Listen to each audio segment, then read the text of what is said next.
Hola, muy buenas tardes y gracias por sintonizar hoy. Mi nombre es Alan Canacasco Rubio. Hello, good afternoon, and thanks for tuning in today. My name is Alan Canacasco Rubio, and I'll be your host today. So I'm going to take a second to say hello to our Spanish speakers. Hola, mi nombre es Alan Canacasco Rubio. Estoy en el lado público sirviendo con Southside Organizing Center para escuchar nuestro show en español. Marquen el número 646-749-3122 y usen el código de acceso 779-328-221. Ok, vamos a seguir aquí con nuestro show de hoy, or rather, we're going to continue here with the youth show today. I alternate from English to Spanish here. My bad.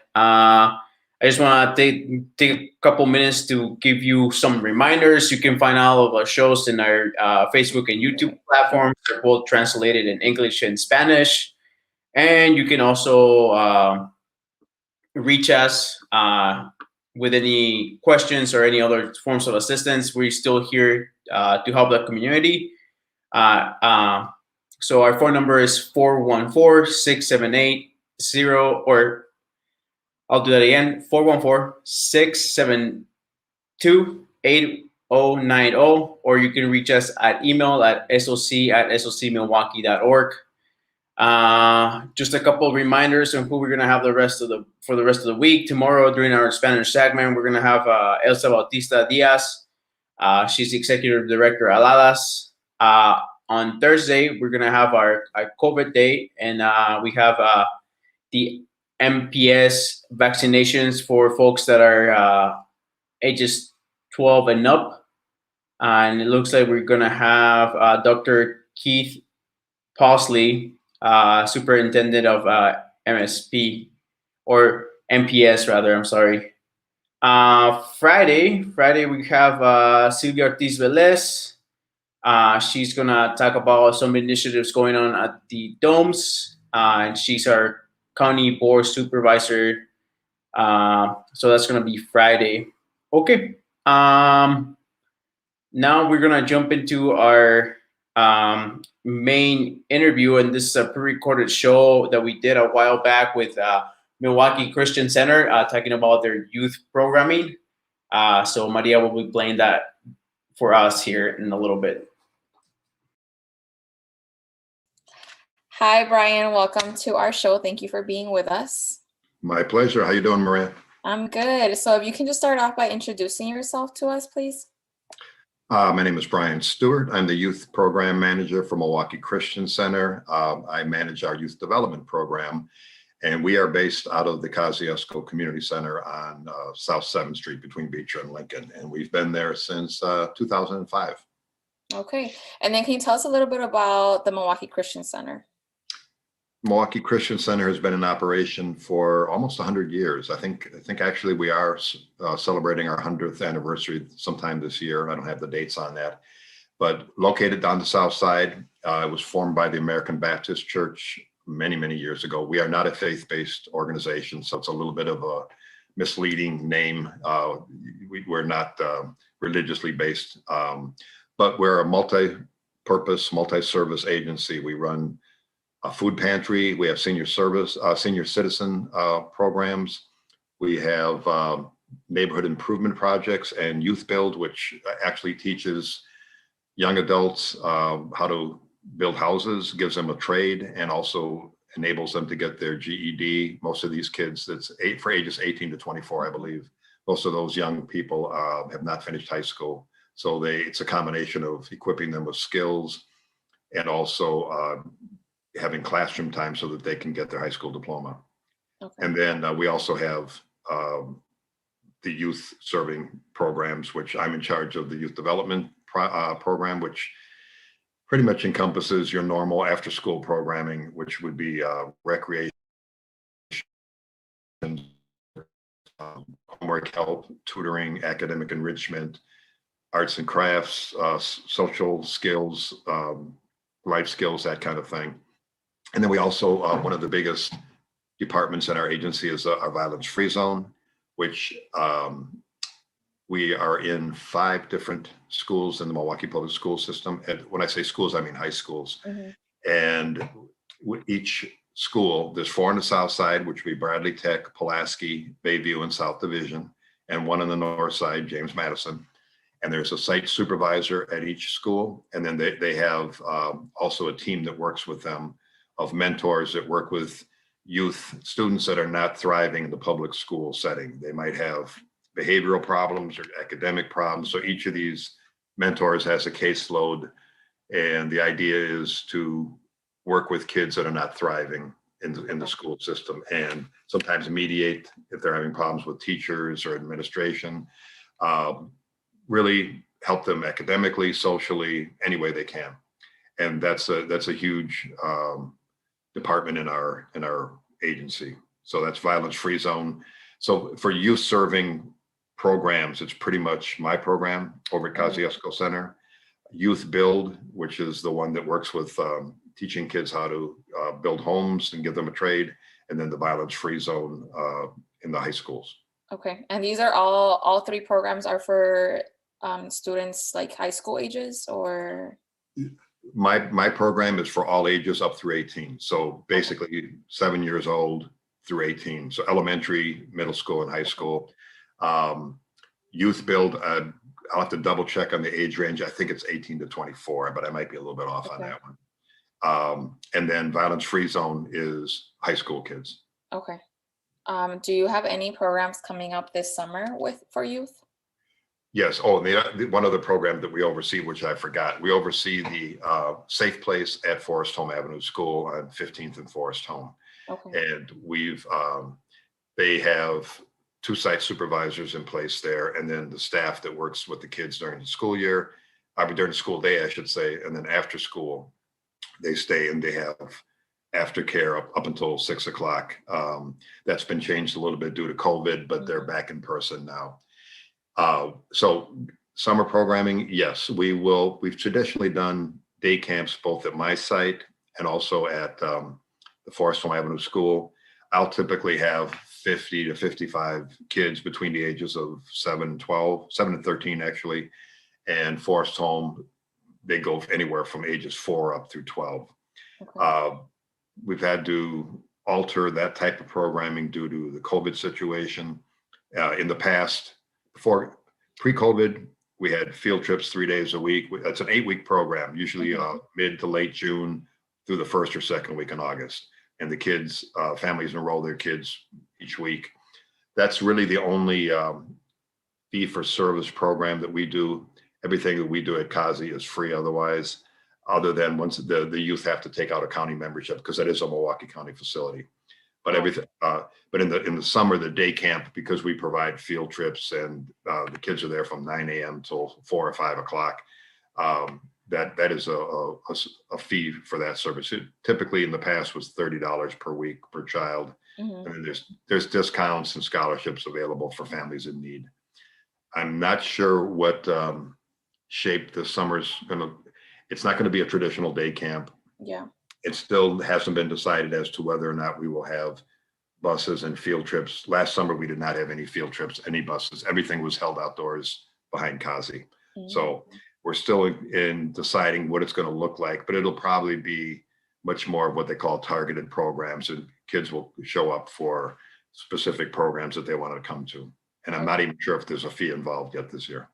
Oh, okay. And then how would a student or a child sign up? How would their parents sign them? Because you said this program runs up to 12 years old. So my program will run through up to 13. Up to 13, okay. Yes, and I'll have my usual staff, which is just myself and 3 other youth assistants, youth serving assistants. And then we will have 2 adults from our violence-free zone program that have worked with us for many years. Are great guys there. One's the site supervisor at South Division, and the kids love these guys. So in order to sign up, they could contact me directly because we've been out of in-person programming for so long. I think our phones are actually down at COSI. So you can feel free to share my cell phone number, or my email address, which I think you have both of, and they could contact me either way to sign up. So we will deal with ages 7 through 13 at the Kazi Center. Forest Home, they start as early as K4 because it's school-based. And then they go up, I think, to age 12. Okay. And then can this information also be found, like, do you guys have a website or a Facebook page? Both. There, Okay. and this information will be on both. There's obviously Milwaukee Christian Center website, and the same thing, our Facebook page. There's a youth serving or youth development page that they can find through Facebook. All that information will be placed on both of those.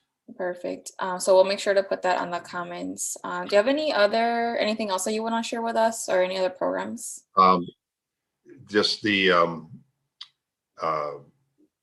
one of the contact information for contacting me. They can always call our headquarters, which is located on 14th and National. It's the old Latino Community Center building right on the corner, 14th and National. And that number is 414-645-5350. Okay. 645-5350. And then it would be extension 100. That'll take you right to the administrative secretary, and she can provide all that information. Okay. The other program that we're really trying to get off the ground is that Growing Connections program that I've spoken with you and Travis about it. Travis has been really helpful with that. And the main focus of that program, it's targeted for middle and high school kids, anywhere 7th and 8th grade up through about 10th grade. The reason we're not going higher than 10th grade is we want some longevity. So if kids join, we'd like them to stay with the program throughout their high school career if possible. And there will be part-time jobs available through this program. Right now, the main focus is going to be on renovating and beautifying that community garden on 5th and Beecher. And we've already started doing cleanups in there. It's right off the expressway. If you're coming from downtown, as you're exiting on the Beecher Street exit, you'll see the garden right to your right. And it's been in a really bad state of disrepair and neglect. So that's all going to be tilled and cultivated, I think, later this week, actually. Okay. And we'll start planting in there with neighborhood residents. We're looking for interested youth, pretty much 8th through 10th grade, that want to learn about urban agriculture, growing your own food. And it's not strictly an agricultural program. There will be opportunities for kids to network with business leaders on Lincoln Village, with the St. Joseph Atz Basilica Foundation Director, and also with 4 of the top artists that are in Milwaukee. There's a spoken word artist. She's actually the poet laureate in Milwaukee. Dasha Kelly is associated with this program. Eric Ledesma, he goes by the name of CK. He's a visual artist. He'll be working with the youth. Adam Carr is a community historian and storyteller, and very well known in community circles. And then there's a Martina, and I'm blanking on her last name. So there's 4 main artists that will be working with the kids. This is a great opportunity for kids to really network with community organizers, activists, local artists, and business leaders. And really, this is something they can put on their resume as community service, volunteer service, and hopefully, if they stick with it, they'll actually have paid opportunities with this program. So they can contact me directly with the information that you can provide for them. We're really looking to recruit additional youth. Okay. Do you have a deadline for them to contact you? No, it's ongoing right now. The garden, we're hoping to go back in there tomorrow, and we met at the garden yesterday. I met with the coordinator. This is a collaboration with UW Extension. Okay. So I met with the coordinator yesterday, and also the evaluator from Madison. And he's from Milwaukee, but now lives in Madison. And he has ties to the Southside community. He grew up here, and his parents still live here. So there's no deadline. Although if youth are interested, I'd love for them to contact me as soon as possible so they can get in on the front end. We're looking to do not just planting in there, but actually to build maybe either a good outdoor classwork, birdhouses, lending libraries, food. This might be a multi-year stage operation, but they can be part of something that's really going to change the whole face of that area right there on the south side. And there's a lot of momentum with the business leaders, in that area with St. Joseph's Basilica, with the schools. There's a lot of momentum to change that because right now it's a pretty desolate looking area, and the corners there's panhandlers on every corner. It's not, we want to make that an inviting, beautiful space. So the kids or I should say the young people, young adults that are interested in doing something for the community, and also this will benefit them big time with connections. We'd love for them to be a part of this. And that's ages or grade? I would say grades through 8th through 10th if possible. I'm certainly not going to turn away a junior in high school or someone in 7th grade that is going into 8th grade, but it's targeted for about that age range, so that there's longevity.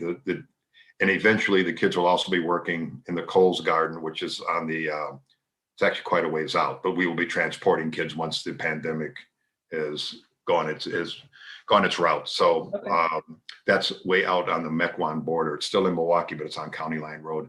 It's a huge garden. And they have a lot of opportunities out there. What is the time commitment? So let's say someone calls you and wants to sign up for that program specifically. When do they have to participate? Is it like an after school thing or weekends? After school. Right now it's strictly during the week after school. We're just meeting 1 day a week at this point. That will obviously change once we start working in the garden, because obviously the garden needs more than 2 hours a week of work. There will be, I think there's about 10 to 15 garden plots that are already reserved for neighborhood residents. And those are like 20 feet by 20 feet plots. So they're good sized plots, but this is a really big garden. And we will do some planting of our own, both flowers to beautify it and maybe some raised garden beds. And then like I said, we're also looking to put a lot of structure, maybe even a water fountain in there. We're really hoping to make it a showcase, beautiful entry point to the South Side, and not just, people growing food, which is vitally important. Don't get me wrong, but we want to really change that's the entry point for tourists coming to the South Side that are going to the Basilica, or people coming to go to the Lincoln Village business, all the businesses on that corridor there.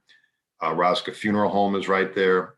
If you go east toward Bayview on Beecher, Michaels Corporation is now a brand new, huge, multi-million-dollar operation there. It's to everybody's benefit to really change. And the Harbor District is going to be doing a walkway. It's a multi-year project that'll go right along the river there. So kids that are involved with this will get to meet a lot of movers and shakers in that area, on the Lincoln Village area, in the Harbor District, and they'll make a lot of really valuable connections to further their career, both in business and getting jobs, and also in their academic career. Perfect. Well, thank you so much for that information. We'll be sure to put all of your contact information in the comment section as well, just so people can contact you. Is there anything else before I let you go? No, not really. I appreciate the opportunity to share all this with you, Maria, and really look forward to working with your organization. Hopefully, once things ease up and we can get in person, I'd love for the youth you're working with to be a part of this project. And Travis has been as amazing asset for this project already. I talk to him several times a week. Usually, he's always available. So I appreciate it on your end. And anybody have any questions, feel free to reach out, either calling or email is fine. Okay. Well, thank you so much for your time. I appreciate that. You're very welcome. Thank you, Maria. Yeah, no problem. Bye. Bye-bye. Okay, so that was a great interview. We did that interview in May. I think all of those opportunities are still available for Milwaukee's youth. Some of these programs stand several years, as Brian had mentioned, so there's always opportunities to help over at MCC. And if you need their contact information, we left that in the comments. You can also reach out to them through their website, which we also put in the comments, I believe. Yep, mccwi.org. Well, we're gonna move on to our next segment, which is the COVID segment. I believe we have a video to play for you. Yeah.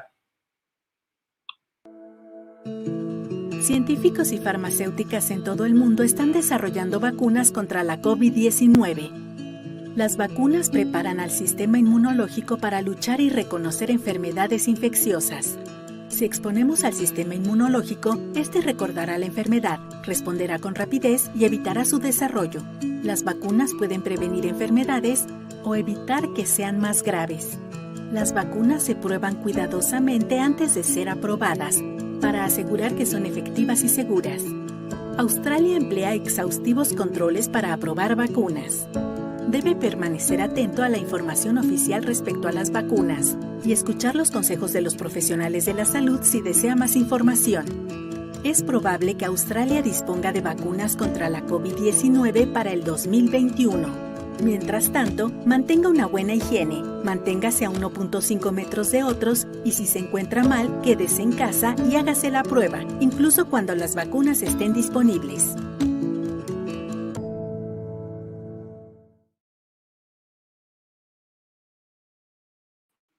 So it looks like we accidentally have a Spanglish show for today, but that is okay. So what we have, essentially the video was advising us to get vaccinated as well. This looks that it was an older video where vaccines were not available yet, but now we have them, and it's been several months since we have. I've been vaccinated for several months now, and I'm feeling well. It's been allowing me to go to my other job where I'm in close contact with other folks, and I encourage folks to get vaccinated if you can, and if your health allows. It's a good step to mitigate the effects of the pandemic. Well, I will I will share my screen to share the community resource for the day, and we chose to share the webpage of the Boys and Girls Club of Greater Milwaukee. I believe this is what we had yesterday as well, but youth or parents can go on the website and look at some of the opportunities that they have. As you can see here, there's this tab tells you the various opportunities they have for the youth. In terms of programming, we can click on sports and recreation. Now, some of these programs might be already full or might, but you can always reach out to them, see what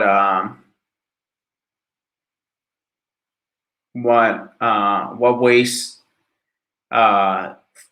youth can get involved in some of these, and I'm sure there's still they give you contact information for the folks that run the programs. So this is usually a great way to get involved and a great place to find a lot of different opportunities over the summer, for sure. All right, I'll stop sharing my screen there. Do I have any other reminders? I don't think so. I just want to say hi to the folks that said hello to us. I have Trini Zapata. Hola, gracias por estar con nosotros. Enid García, muchas gracias. Y Diana Becerra, muchas gracias por estar aquí con nosotros. So tomorrow we'll have our Spanish segment where Elsa will be here, and the folks at Alas are very familiar with their executive director. I'm definitely looking forward to that show. All right, I think that is a show for today. I'm just gonna leave you guys here with our survey promo, and even though we've been doing this for over a year, we still want to hear your feedback through the survey promo. See what we can do better. Our membership is somewhat low. But that's understandable given that a lot of other things have opened up and folks are able to go to places directly. the case it's not the case with a lot of other places, but I mean, with some, that is the case now. So, yeah, we'll see you tomorrow. I'll be here on the Spanish forum, and yeah, we'll see ya. ¿Este foro ha sido informativo para usted? ¿Qué parte del foro podría mejorarse o cambiarse para mejorarlo? Háganos saber respondiendo una breve encuesta que se encuentra en la sección de comentarios para que podamos mantener este foro para residentes. Y gracias por sintonizar.